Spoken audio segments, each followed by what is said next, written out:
Buka bersama saya di kitab Lukas pasal yang ke-9 ayat yang ke-23. Hari ini kita akan belajar sesuatu yang luar biasa sekali yang Tuhan mau dalam kehidupan kita. Karena Tuhan punya tujuan dalam kehidupan kita, makanya kita harus ngerti tujuan itu apa dalam kehidupan kita. Hidup kita nggak boleh serampangan, sembarangan, seenaknya sendiri, semaunya sendiri. Ternyata Tuhan punya tujuan yang harus digenapi melalui kehidupan kita. Itu pilihan kita sendiri. Kita mau genapi rencana Tuhan atau kita abaikan rencana Tuhan dalam kehidupan kita. Lukas 9 ayat yang ke-23. Katanya kepada mereka, setiap orang yang mau mengikut aku harus menyangkal dirinya, memikul salibnya setiap hari dan mengikut aku. Memikul salibnya setiap hari dan mengikut aku. Sekarang kita buka di kitab Markus. Ini ngomong yang sama. 3 buku ngomong yang sama. Tadi di Lukas, sekarang kita di Markus 8 ayat 34. Lalu Yesus memanggil orang banyak dan murid-muridnya dan berkata kepada mereka, setiap orang yang mau mengikut aku, ia harus menyangkal dirinya, memikul salibnya dan mengikut aku. Sekarang kita buka di kitab Matius pasal yang ke-16 ayat 24. Lalu Yesus berkata kepada murid-muridnya, setiap orang yang mau mengikut aku, ia harus menyangkal dirinya, memikul salibnya dan mengikut aku. Ternyata di kitab Lukas lebih jelas, memikul salibnya setiap hari. Yang jadi masalahnya, kita itu harus memikul salib dan menyangkal diri itu apanya. Ini yang banyak orang nggak paham, nggak ngerti. Bapak Ibu, setiap orang percaya harus mengalami kelahiran baru. Tanpa kelahiran baru, kita nggak akan diselamatkan. Lahir baru bukannya sekedar dibaptis. Baptis itu hanya deklarasi kepada setan. Dulu kita miliknya setan, kita deklarasi, kita dicelup, kita ditenggelamkan di air, artinya kita mati. Setan dengarkan, lihat saya bahwa sehari ini saya ditenggelamkan di air, artinya saya bangkit, mati terhadap dosa-dosa saya dan bangkit kembali menjadi ciptaan baru, menjadi Kristus. Setan baru tahu, oh ini anak sudah miliknya Tuhan, ini anak miliknya Yesus Kristus Tuhan. Baptisan artinya ditenggelamkan dan dimatikan, deklarasi kepada setan. Nah, waktu kita lahir baru, yang baru adalah manusia roh kita. Yang baru adalah manusia roh kita. Roh kita yang dulunya mati, tidak kenal Tuhan. Ketika kita terima Yesus masuk di dalam hati kita, Tuhan berikan roh yang baru. Roh yang baru itu jadi tempat tinggalnya Tuhan. Tempat tinggalnya Roh Kudus tinggal di dalam diri kita. Nah, pikiran kita, jiwa kita, kemauan kita dan kehendak kita itu masih yang lama. Yang baru adalah manusia roh kita. Nah, di Roma dijelaskan, hendaklah engkau berubah sesuai dengan pembaharuan budimu. Budi itu letaknya di mana? Di jiwamu.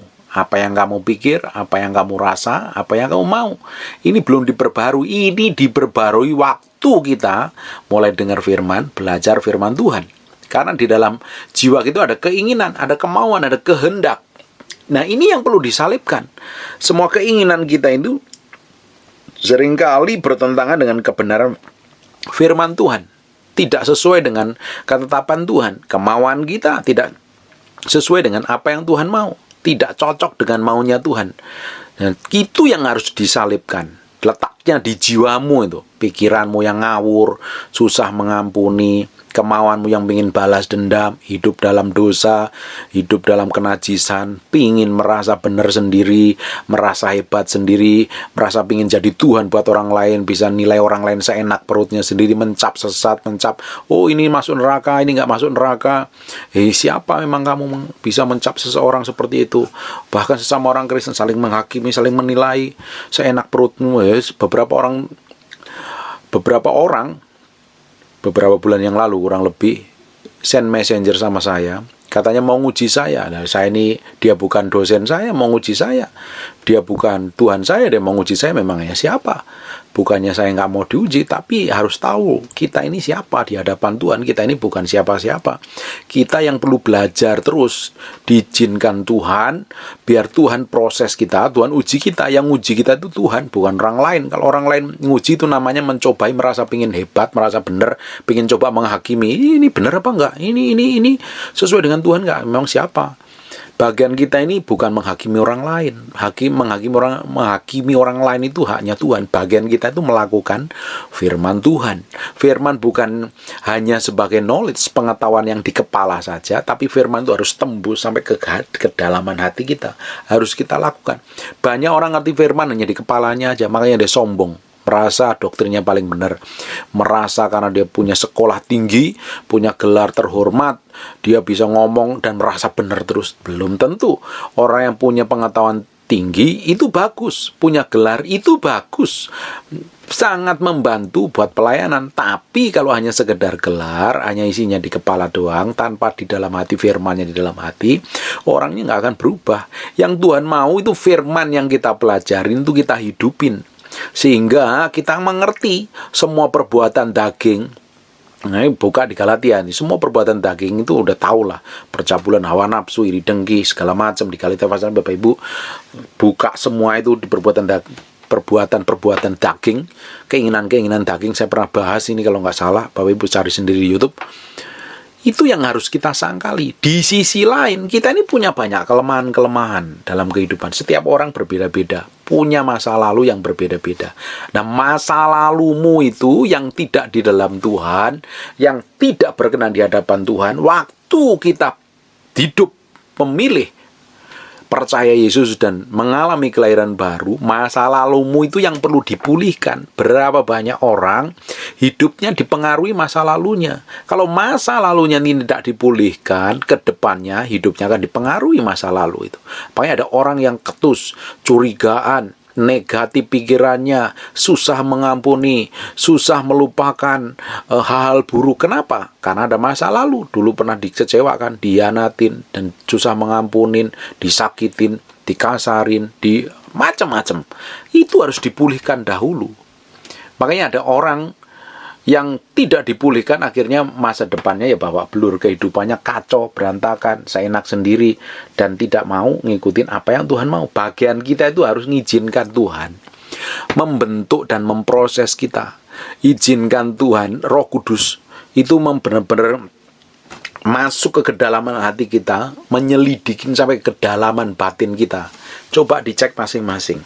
Banyakan orang tuh lebih seneng ngoreksi orang lain daripada ngoreksi diri sendiri. Sesekali kalau saat teduh itu jangan minta sama Tuhan, pingin kenal Tuhan, menyembah Tuhan, menyenangkan Tuhan, dan juga koreksi diri. Selama ini apa yang saya lakukan ini sudah sering kali menyakitin orang lain apa tidak, melukain orang lain apa tidak, apa aku ini sudah hidup benar belum nih, apa yang aku lakukan, perlakuan sikapku ini seringkali melukai dan menyakitin orang apa tidak, atau sudah menyenangkan Tuhan. Coba dicek, koreksi sampai ke kedalaman hati kita masing-masing, sampai terdalam, supaya kita tahu, kita ngerti. Banyak orang itu suka ngoreksi orang lain tapi lupa mengkoreksi diri sendiri. Banyak suka orang menghakimi orang lain tapi lupa melihat sampai ke kedalaman hati kita sendiri. Makanya diperlukan saat teduh itu koreksi hatimu di hadapan Tuhan.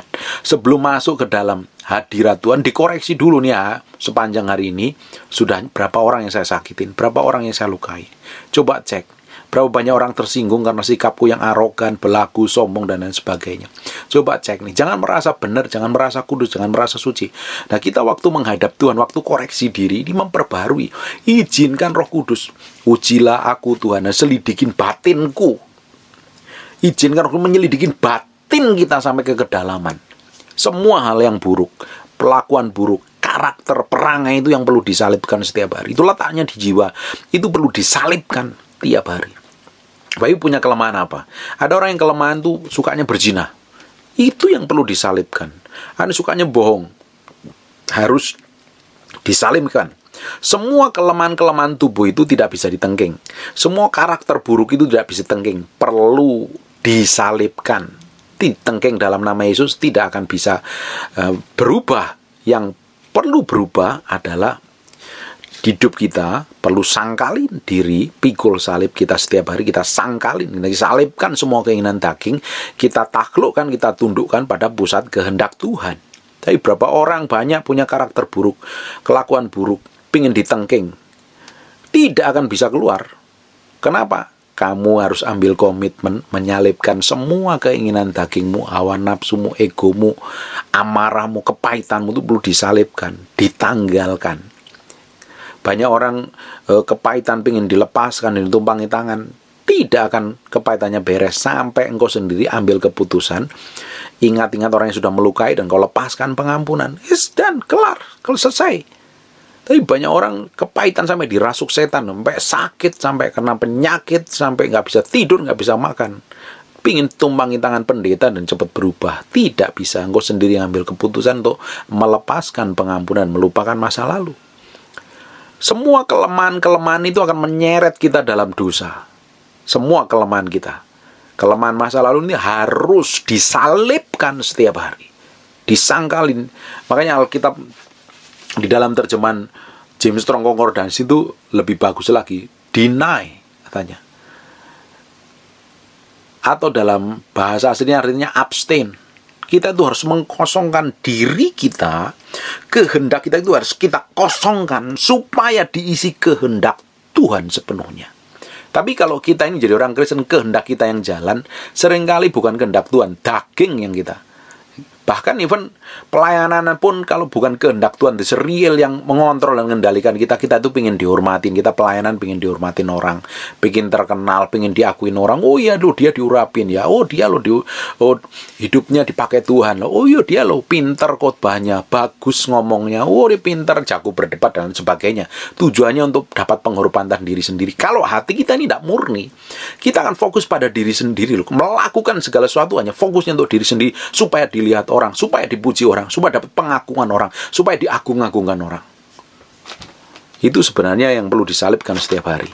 Semua keinginan-keinginan daging kita ini, semua keinginan daging, apapun itu namanya, harus disangkali dan disalibkan.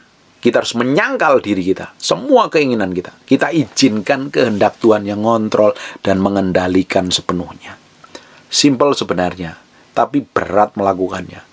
Dengar apa yang saya sampaikan tuh enak di telinga dan kelihatannya mudah dimengerti, tapi waktu praktek itu perlu benar-benar bayar harga di dalamnya.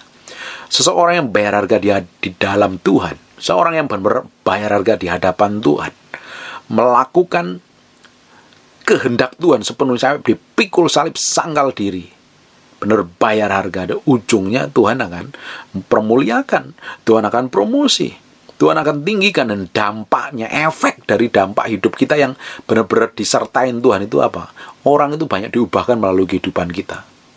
Orang banyak diubahkan melalui kehidupan kita. Dari apa yang kita kerjakan, apa yang kita katakan, apa yang kita ajarkan, apa yang kita hidupin, apa yang kita khotbahkan. Orang itu diberkati melalui kehidupan kita. Nah itu perlu namanya, sebelum sampai ke sana perlu namanya pikul salib, sangkal diri. Apalagi orang-orang yang sudah terbiasa melakukan dosa di masa lalu, yang jahat di mata Tuhan. Dosa adalah sebuah kejahatan di mata Tuhan dan pelanggaran terhadap firman Tuhan. Itu jahat. Dan itu harus bertobat dahulu, setiap harinya ambil komitmen, menyangkali kehendaknya, menyangkali keinginannya, menyangkali dirinya, menyerahkan semua keinginannya di hadapan Tuhan. Biar Tuhan sendiri yang mengendalikan hidupnya. Ini tidak gampang. Ini diperlukan penyerahan penuh hidup kita di hadapan Tuhan. Tapi kalau kita ini masih punya keinginan daging kita, keinginan daging kita kan pengen disayang orang, dihormatin orang, diakuin orang. Semuanya fokus pada diri sendiri, pemujaan kepada diri sendiri, dan Tuhan tidak pernah diuntungkan dalam hal itu. Akhirnya apa? Kita akan, kalau ngikutin itu, kita akan jauh daripada kasih karunia Tuhan. Kelihatannya sih pelayanan, tapi yang di dalamnya itu remuk, rusak, bobrok, kacau balau. Kelihatannya ngomong tentang Tuhan, tapi hanya memanipulasi nama Tuhan untuk kepentingannya sendiri. Kelihatannya sih melakukan aktivitas agamawi yang rajin, tapi sebenarnya di dalamnya itu rapuh, rusak, kacau balau. Orang itu akan terlihat jelas dari apa yang dia hidupin, dari apa yang dia percayain, dari buah-buahnya kelihatan. Dan ada dampak apa enggak? Terutama orang di sekitarmu, orang di sampingmu, keluargamu, menikmati hidupmu apa tidak? Orang yang pikul salib sangkal diri, orang-orang yang dikasihinya itu akan menikmati Tuhan melalui hidupnya. Orang yang real menjadi pengikut Kristus harus pikul salib, sangkal diri. Itu tidak bisa dipungkirin lagi. 3 buku ngomong yang sama. Bagian kita adalah ngikutin saja. Tapi kita seringkali gagal, kita seringkali kebentur masalah, kita seringkali ini babak belur jadi bulan-bulannya setan. Karena apa? Kita izinkan kehendak kita yang mengontrol hidup kita.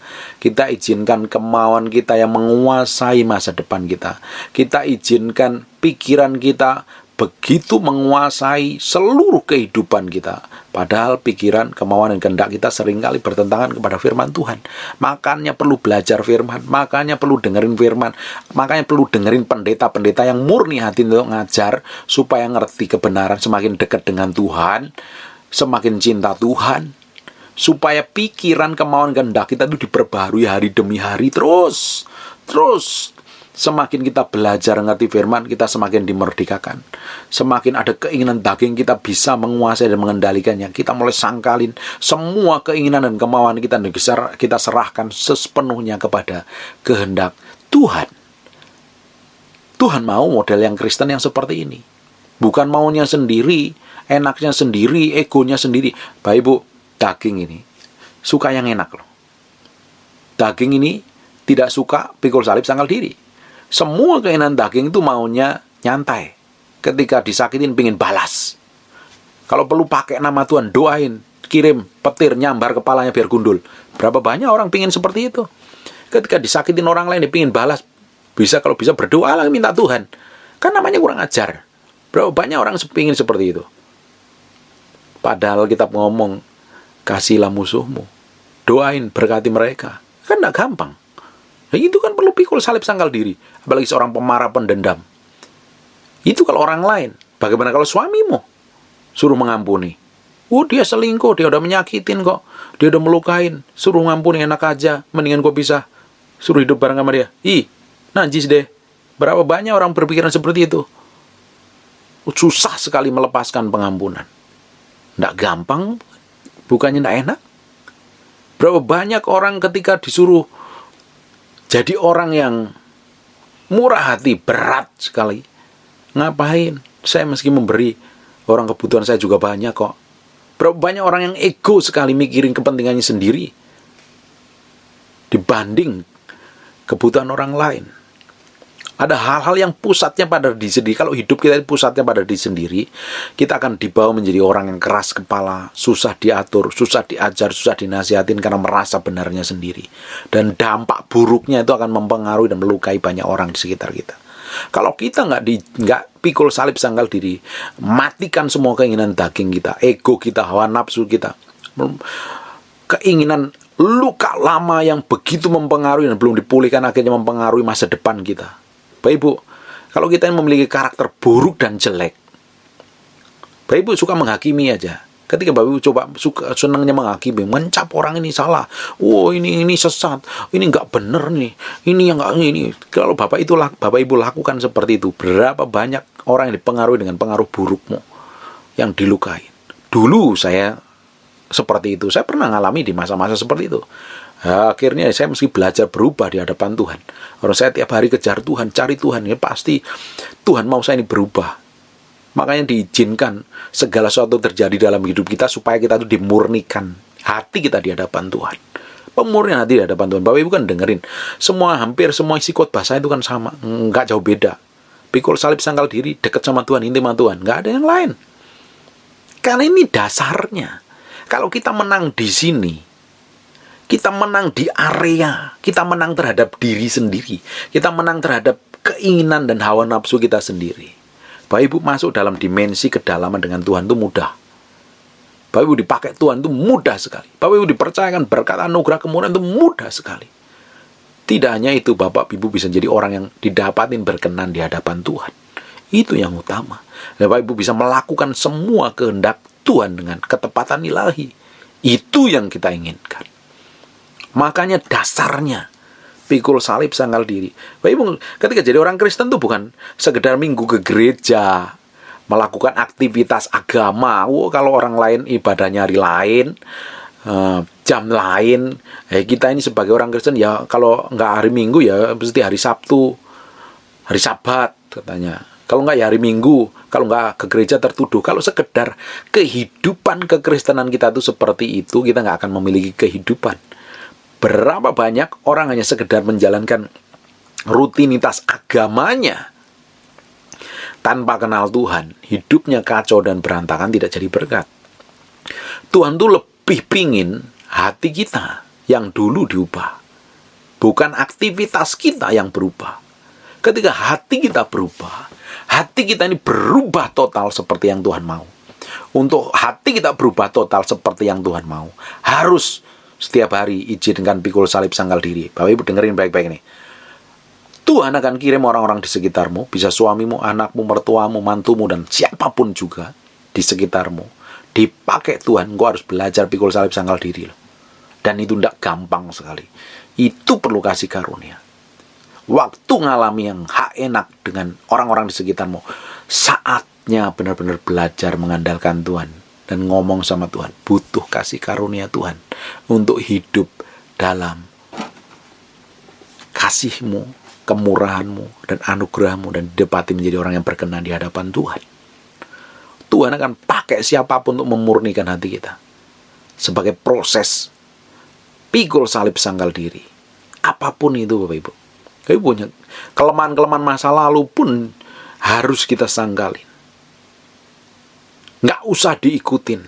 Kita harus sangkalin. Sekarang kita sangkal diri kita, keinginan kita, kemauan ego kita, dan kita izinkan kehendak Allah yang sepenuhnya. Makanya Paulus bisa ngomong, aku ini menjadi tawanan roh. Tawanan roh. Roh Kudus suruh ke kota A, dia pergi. Ke kota B, dia temuin orang, ditemuin. Paulus adalah orang yang benar-benar hidup dipimpin Roh Kudus. Untuk sampai Paulus hidup dipimpin Roh Kudus kan ada prosesnya. Tidak instan, bim salah bim.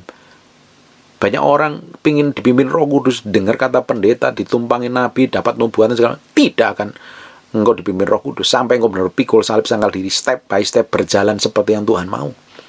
Paulus dari seorang pembunuh ketemu Tuhan, ditumpangi tangan, hamba Tuhan matanya bisa melihat. Terus proses pengenalan akan Tuhan bertumbuh, karakternya bertumbuh, emosinya semakin dikendalikan, dikontrol, disangkali semua kemauannya sampai dia pikir, aku ini menjadi tawanan roh. Is powerful. Paulus zaman muda sama Paulus yang sudah tua berbeda. Petrus waktu zaman muda baru percaya Tuhan, ngikut Tuhan. Waktu Petrus sudah tua, menjelang kematiannya, berbeda. Kenapa bisa berbeda? Dia tahu proses hidupnya harus pikul salib sangkal diri ikut Tuhan. Semua sangkalnya, semua egonya, kesombongannya, kepandaiannya, amarahnya Petrus disangkali. Amarahnya Paulus, emosinya yang meledak-meledak. Kepandaian harus disangkali untuk tunduk kepada pusat kehendak Tuhan. Tidak heran, ini rasul powerful sekali. Namanya tertulis di kitab. Dan ini pelayanannya memiliki dampak yang besar. Banyak orang pingin hidupnya diberkati, pingin didampak, pingin diurapi, dipakai Tuhan luar biasa. Tapi tidak izinkan karakter yang lamanya itu disalibkan, ditanggalkan. Tidak mengizinkan Roh Kudus memimpin sepenuhnya, sekehendaknya. Tapi ego, amarahnya, cita-citanya yang mengendalikan. Hidupku bukan aku lagi, tapi hidupku Kristus yang di dalamku. Hidup kita sebenarnya bukan milik kita sendiri. Setelah kita lahir baru, sebenarnya hidup kita itu bukan milik kita. Hidup kita adalah sepenuhnya milik Kristus. Bapak Ibu, kalau hidup kita sepenuhnya milik Kristus, harusnya Kristus yang ngontrol, mengendalikan, menguasai. Bukan ego kita, bukan amarah kita, bukan keinginan kita, bukan cita-cita kita, bukan ambisi kita. Tapi banyak orang pakai nama Tuhan untuk memenuhi ambisinya. Pakai nama Tuhan dan pilih ayat tertentu untuk membenarkan dirinya. Berapa banyak orang seperti itu? Berapa banyak? Saya pun pernah ngalami ya seperti itu. Berapa banyak kita ini memanipulasi ayat hanya untuk kepentingan kita sendiri. Untuk memuaskan hawa nafsu kita sendiri. Apalagi yang tahu firman, apalagi hamba Tuhan bisa pakai ayat mana saja untuk membela dirinya sendiri loh. Dan itu tidak benar di hadapan Tuhan. Jangan harap kalau kita ini masih fokus pada diri kita sendiri, bukan fokus pada kehendak Tuhan, kita dipakai Tuhan. Hidup kita menyenangkan Tuhan, mustahil. Orang yang ikut Yesus, benar-benar menyenangkan Yesus, ya pikul salib, sangkal diri. Cek sekarang, apa yang masih menguasai hidupmu? Apakah marahmu, egomu, harga dirimu, kesombonganmu? Apapun yang pusat pada diri sendiri. Sangkali dirimu. Izinkan kehendak Tuhan yang mengontrol dan mengendalikan. Orang yang dikendalikan dirinya sendiri itu, jadinya itu jahat. Jahatnya di mata Tuhan. Dan bisa ketus kalau ngomong. Nyakitin. Tajam sekali. Ketika ditegur, tidak terima. Ketika ada orang pandangannya berseberangan, tidak terima. Semua orang harus ngikutin pandangannya mereka. Ini orang-orang yang dikuasai dirinya sendiri. Terus berharap dapat menyenangkan Tuhan. Bagian hidup kita, hari ini yang kita lakukan, belajar menyenangkan Tuhan. Belajar mengizinkan kehendak Tuhan yang mengontrol dan mengendalikan kita. Bapak Ibu, ada beberapa orang yang menghadapi masalah. Jangan pakai ayat untuk membenarkan diri keputusanmu sendiri. Izinkan kehendak Tuhan sepenuhnya mengendalikan. Hari ini, saya ngomong terus terang. Segala sesuatu yang kita kerjakan, tindakan, perbuatan, perkataan, atau apapun juga, kita harus belajar berjalan sesuai ketepatan nilai. Belajar melakukan semua kehendak Tuhan yang sepenuhnya. Setiap hari. Supaya hidup kita itu tambah hari tambah dibawa dalam pusat kehendaknya. Hidup dari kemuliaan satu pada kemuliaan yang lain. Hidup jadi berkat dari satu ke tempat yang lain. Memiliki dampak yang lebih besar. Diberkati. Dipulihkan. Dibawa terus sampai pusat kehendak Tuhan, dan nama Tuhan dipermuliakan dalam kehidupan kita. Selama Bapak Ibu dengar firman Tuhan, izinkan Roh Kudus meremukkan hatimu. Jangan keras kepala. Jangan merasa benar sendiri. Saya pun setiap hari mengizinkan Roh Kudus koreksi hati saya sampai dalam. Pakai siapapun untuk menegur, menemplak, menasihatin, mengajar saya supaya saya ini berjalan dalam ketetapan Tuhan. Saya izinkan Tuhan. Kalau Bapak Ibu ngomong, kelemahan saya itu lebih banyak dari kelemahan Bapak Ibu. Saya punya kelemahan, saya punya masa lalu yang tidak bagus. Dan itu harus dipulihkan. Sampai hari ini Tuhan pulihkan. Tapi saat tertentu kelemahan-kelemahan itu datang begitu kuat dan menguasai. Dan saya harus bisa mengendalikan, menyalipkan diri saya loh. Saya bisa mengosongkan diri saya supaya kehendak Tuhan yang mengendalikan saya loh. Makanya Paulus ngomong,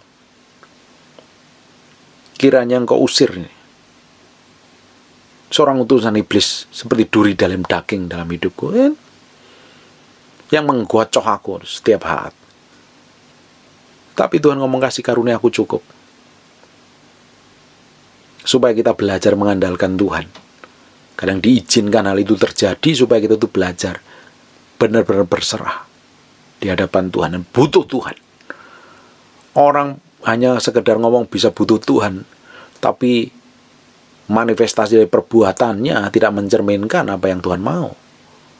Banyak orang, bahkan hamba Tuhan pun bisa ngomong kebenaran firman Tuhan, tapi hidupnya tidak mencerminkan firman loh. Ya, kita ini sebagai hamba Tuhan, pengajar, akan dituntut lebih. Bukan sekedar pinter ngajar, tapi karakter dan kelakuanmu juga dituntut lebih dari yang kita akan dihakimi lebih berat daripada orang yang kita ajar loh. Mengizinkan Roh Kudus mengkoreksi sampai ke kedalaman hati. Mulai hari ini. Bapak Ibu, apa yang saya sampaikan tidak enak. Tiap hari pikul salib sangkal diri, tiap hari makin daging, tiap hari bertobat. Memang harus seperti itu bagian kita itu. Gak ada ceritanya kamu percaya hari ini selamat, diselamatkan tuh sampai selamanya selamat. Kalau hidupmu benar, kalau hidupmu ngaco, udah kepahitan, udah luka batin, nyakitin, gak mau ngampuni, terus diselamatkan. Kamu pikir surga itu murahan? Ada bagian kita yang harus kita kerjakan setelah kita terima keselamatan itu. Dan keselamatan cuma-cuma. Waktu kita diselamatkan langsung mati ya masuk surga. Tapi selama masih hidup kan ada bagianmu. Harus pikul salib sangkal diri setiap hari. 3 buku ngomong yang sama kok. Itu yang harus kita kerjakan, pikul salib sangkal diri. Ada orang-orang yang terjebak masa lalu, trauma masa lalu. Harus lepaskan pengampunan atas hidupmu. Kamu harus berdamai dengan dirimu sendiri, berdamai dengan orang lain, dan berdamai dengan Tuhan. Baru Tuhan pulihkan. Kalau nggak tahu caranya bagaimana, temuin gembalamu dan bertobat. Minta bimbingan konseling, diajarin. Bapak Ibu, ada orang-orang yang terikat, nggak bisa lepas dari kebiasaan-kebiasaan buruk. Izinkan Tuhan menguasai hidupmu, dan Roh Kudus membimbing hidupmu. Minta dan balik bertobat dahulu. Minta kekuatan Tuhan, Tuhan akan berikan pemulihan dalam hidup. Tuhan pingin kita ini semuanya dipulihkan Tuhan. Tuhan pingin kita ini jadi orang kesayangannya. Tuhan mau kita didapati menjadi mempelainya yang tak bercacat celah, yang siap masuk perjamuan kawin anak domba. Tapi banyak orang tidak mau dipersiapkan sebagai mempelai, pakai baju pengantin, maunya pakai baju compang-camping, penuh luka, penuh borok. Bapak Ibu, kalau Bapak Ibu luka masa lalu tidak disembuhkan, itu seperti borok luka. Sewaktu Tuhan Yesus datang, harusnya kita didapatin tidak bercacat celah, tapi bisa ada borok luka yang baunya busuk, tidak sembuh-sembuh. Karena kamu nggak mau melepaskan pengampunan, nggak mau membereskan masa lalumu, masih terikat dengan semua kelemahan dan keinginan daging serta dosa-dosamu serta kenajisanmu, tidak mau balik sama Tuhan. Kamu pikir udah percaya, sudah ke gereja, tapi seringkali hidup dalam dosa, dan dipikir diselamatkan ketika Tuhan Yesus datang sebagai mempelai laki-laki dan kita mempelai perempuan, dan kita didapatin pakai pakaian compang-camping, luka borok di mana-mana, belum dipulihkan dan disembuhkan. Jangan harap kita masuk dalam perjamuan kawin anak domba. Hari ini selama masih bisa dengar firman Tuhan, kesempatan untuk balik kepada Tuhan dan bertobat kembali.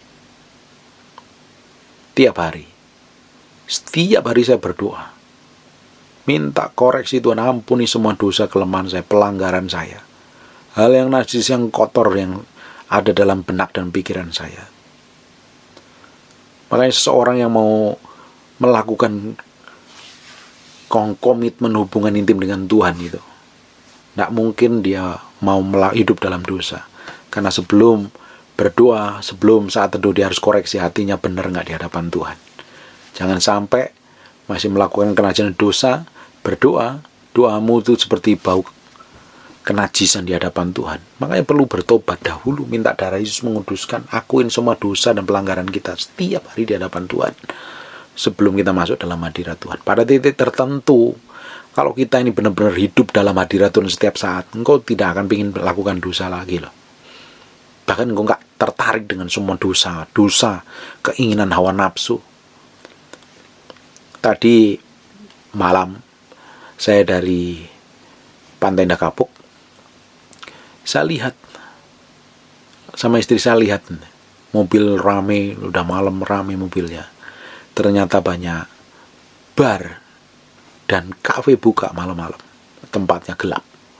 Tapi orangnya rame, suka di sana. Mereka pingin damai sejahtera, pingin ketenangan, pingin memuaskan hasratnya, dipuaskan di dalam hatinya dengan cari datang ke tempat itu. Sebenarnya mereka orang-orang kasihan.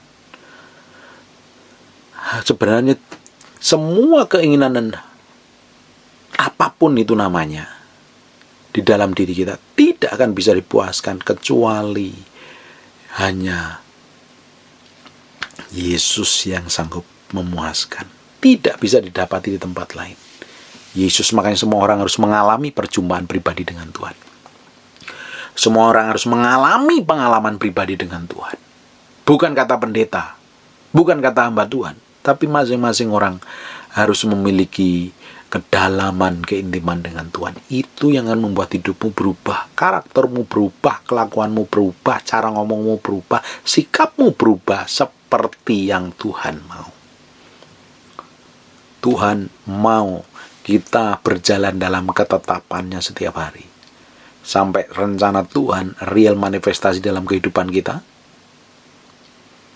dan kita menjadi kepanjangan tangan Tuhan, kepanjangan lidah Tuhan. Bahkan kita menjadi saluran kuasa, hikmat, pengertian, pewahyuan yang dari kerajaan Allah. Amin. Cek masing-masing. Yang ngontrol dan mengendalikan engkau hari ini apa?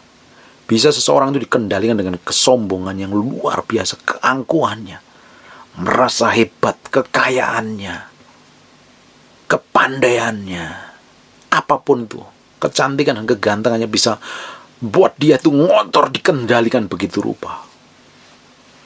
Dan efeknya menjadi orang yang jahat di mata Tuhan. Coba cek masing-masing. Saya juga cek hati saya. Apa yang mengendalikan? Dan kita harus taruh di hadapan mezbah Tuhan. Kita bawa ke dalam hadirat Tuhan. Izinkan Tuhan mengendalikan, menguasai, mengontrol. Sampai kita dibawa dalam pusat kehendaknya. Sampai benar-benar nama Tuhan manifestasi melalui kehidupan kita. Nama Tuhan disebut melalui nama kita. Dan jadi berkat bagi banyak orang. Orang itu tahu kalau kita ini ada Tuhan, ada manifestasi Tuhan. Hidup kita jadi dampak di mana-mana. Nama Tuhan disebut dan ditinggikan melalui hidup kita. Amin. God bless you.